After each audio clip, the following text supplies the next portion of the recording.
Today I'm going to show you how to get a flywheel off of an engine. It can be a boat motor engine, could be a small engine like this, without breaking off the fins. I've many times had to take off a flywheel, and until recently, and I can tell you that's a long time, until recently I'd stick a screwdriver between the fins and then break the nut loose. But there's a better way to do it, and I'm going to show you.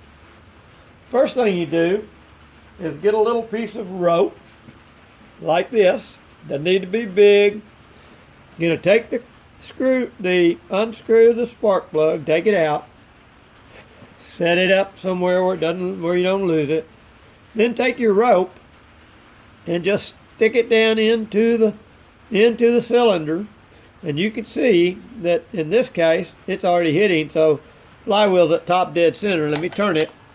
I want to make sure that I got enough room in there to put the rope in. So I'll turn that flywheel down a little bit so that I've got the room. Do that, and then I'll just go on and put this rope into it. Needs to go down a little bit more. There you go. All right, so I'll get the rope in it. I'll put down as much rope as I can. Okay, as you can see, what I did now is I put the rope in all the way as far as it would go. Now remember, you got two valves sitting here, so I had to go off to the side a little bit. But now, when I turn that, see, that's solid. I don't have to put a screwdriver in there any longer. So what I'm going to do is I'm going to go in and get my wrench, and I'm going to put it in and tighten it up so that I can break this loose. And so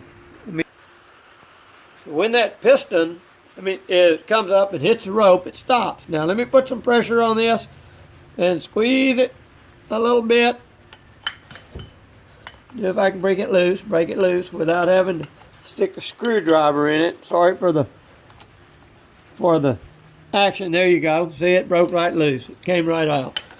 And of course, this one wasn't as tight as some of them have been, but that shows you how you can break it loose. And now then you go through the regular process of removing your flywheel. Normally, if there are some screw holes or places where I can put a puller, I'll pull it. But if there's not, then you can just generally tap it a couple of times and it'll come off.